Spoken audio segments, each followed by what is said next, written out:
جھوٹ سے بچو، جھوٹ سے بچو، جھوٹ سے بچو۔ میرے نبی نے فرمایا میرا امتی ہر گناہ کر سکتا ہے، ایک جھوٹ نہیں بول سکتا، ایک دھوکہ نہیں دے سکتا۔ دھوکہ نہ دو، خاص طور پر یہاں کے لوگوں کو دھوکہ دینا تو بہت بڑی گراوٹ ہے۔ یہاں کی حکومت نے تمہارے ساتھ کیا کچھ نہیں کیا، تم انہی کو دھوکہ دو۔ ٹیکس بچانے کے لیے جھوٹ بولو، کتنے پیسے بچا لو گے؟ جھوٹ بول کے تم نے سارا ملک بچا لیا تو اللہ کی قسم گھاٹے کا سودا۔ پیسہ نہ بچاؤ، سچ کو بچاؤ۔ سچ پراپرٹی ہے، پیسہ پراپرٹی نہیں ہے، سچ پراپرٹی ہے۔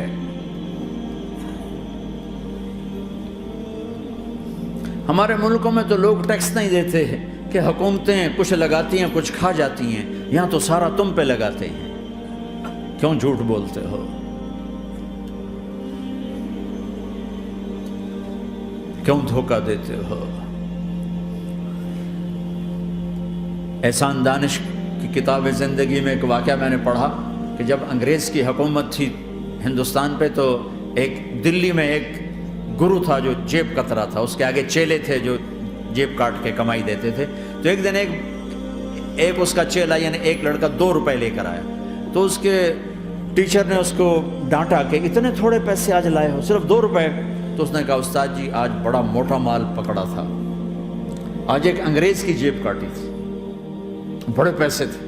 لیکن جب میں 4 قدم چلا تو مجھے خیال آیا کہ اگر قیامت کے دن عیسیٰ علیہ السلام نے میرے نبی کو تانا دے دیا، گلہ دے دیا کہ آپ کے امتی نے میرے امتی کی جیب کاٹی تھی، تو پھر میں اپنے نبی کو کیا جواب دوں گا؟ اور میرا نبی میری وجہ سے شرمندہ ہو کہ بس اس شرم میں جا کر میں نے اس کو واپس دے دیے اور یہ اپنے کے 2 روپے کھسکا کے لایا ہوں۔ تو وہ گرو نے اس کو 10 روپے انعام دیا کہ بیٹا یہ تیرا آج کا انعام ہے کہ تو نے خوب کیا۔ تو تمہارا ان لوگوں سے واسطہ ہے، عیسیٰ علیہ السلام تانا دے بیٹھے تو کدھر جاؤ گے؟ جھوٹ نہ بولو چاہے سب کچھ دینا پڑ جائے، جھوٹ بول کے پیسہ نہ بچاؤ، دھوکہ دے کے کاغذات نہ بناؤ۔ یہاں کی لڑکیوں سے اس لیے شادی کرنا کہ میرے کاغذات بن جائیں، اللہ کے واسطے ایسی ذلت کے کام نہ کرو۔ میرے نبی نے فرمایا جس نے دھوکہ دیا میری امت سے نکل گیا۔ نماز چھوڑنے پر کہا اس نے کفر کیا، جس نے نماز چھوڑی کفر کیا، اور جس نے دھوکہ دیا میری امت سے نکل گیا۔ من غش فلیس منا۔ جھوٹ نہ بولو، دھوکہ نہ دو، سب کچھ چلا جائے جانے دو، سچ کا ساتھ نہ، سچ کا ساتھ۔ ابن خراش رحمۃ اللہ علیہ کے بارے میں مشہور تھا، زندگی بھر کبھی جھوٹ نہیں بولا۔ حجاج کا زمانہ، ان کے 2 بیٹے حجاج کے خلاف جنگ میں شریک ہو گئے، پھر ان کو شکست ہوگی، وہ بھاگ گئے، پھر چھپتے چھپاتے گھر پہنچ گئے۔ سی آئی ڈی نے بتایا کہ وہ گھر آ گئے، تو حجاج نے کہا آج ابن خراش کا امتحان لوں گا۔ ان کو بلا لیا، کہنے لگا ابن خراش وہ تیرے 2 بیٹے ہمارے خلاف جنگ میں شریک ہوئے تھے، وہ پہ بھاگ گئے تھے، ان کی کوئی خبر ہے کہاں ہے؟ تو انہوں نے مسکرا کر فرمایا کہ حجاج زندگی موت تو اللہ کے ہاتھ میں، گھر آ چکے ہیں، گھر میں ہیں، ابھی وہیں چھوڑ کے آیا ہوں۔ تو حجاج نے کہا تیرے سچ پر تیرے بیٹے تجھے ہدیہ کرتا ہوں، اگر تو جھوٹ بولتا تیرا سر بھی اڑا دیتا، تیرے بچوں کا سر بھی اڑا دیتا، تیرے سچ پہ تجھے تیرے بیٹے تحفہ دیتا۔ مسلمان جھوٹ نہیں بولتا۔ چند پاؤنڈ کی خاطر تم کاغذات میں ہیرا پھیری کرو، ڈرو اس دن سے جس دن اللہ کے سامنے کھڑا ہونا ہے۔ یہاں کے پیپر بنانے کے لیے یہاں کی لڑکیوں کو دھوکہ دو، ڈرو اس دن سے جس دن اللہ کے سامنے کھڑے ہونا ہوگا۔ عیسیٰ علیہ السلام کا تانا اگر گلا آ گیا نبی کو تو کدھر جاؤ گے؟ سچ کے ساتھی بنو، سچ کے ساتھی بنو، سچ کے ساتھی بنو۔ ٹیکس دینا پڑے دو، دینو، تم پہ خرچ ہوتا ہے۔ ایک طرف 4 پیسے ہیں، ایک طرف سچ ہے، کہ مسلمان سچ بولتا ہے، جھوٹ نہیں بولتا۔ ایک دفعہ سہارنپور میں جھگڑا ہو گیا، ایک جگہ تھی ہندوؤں کی، مسلمانوں نے قبضہ کیا ہوا تھا،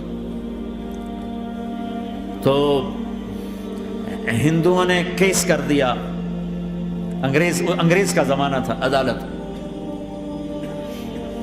وہ مسجد بنانا چاہتے تھے، ہندو مندر بنانا چاہتے تھے،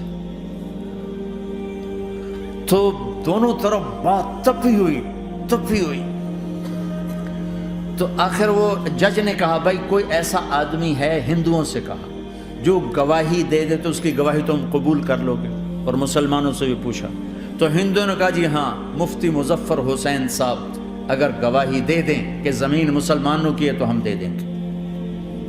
تو مسلمان بڑے خوش ہو گئے، مفتی مظفر تو آخر اب مسلمان ہے تو ہمارے حق میں گواہی دے گا، تھا ان کا قبضہ ناجائز۔ تو جب وہ عدالت میں تشریف لائے مسلمان بڑے اطمینان کا ہن جناب ساڈے حق وچ فیصلہ ہونا ہے، چونکہ آج کل صرف سچ کو کون دیکھتا ہے۔ تو انگریز جج نے پوچھا ہاں جی مفتی صاحب آپ کیا کہتے ہیں؟ فرمانے لگے دیکھو جج صاحب، یہ زمین ہندوؤں کی ہے اور مسلمانوں نے قبضہ کیا ہوا ہے۔ تو مسلمانوں نے گالیاں نکالنی شروع، وہ یہودیوں والا بن گیا نا، گالیاں نکالنی شروع کر دی۔ تو انگریز جج نے کہا آج مسلمان ہار گئے اور اسلام جیت گیا، آج مسلمان ہار گئے اور اسلام جیت گیا۔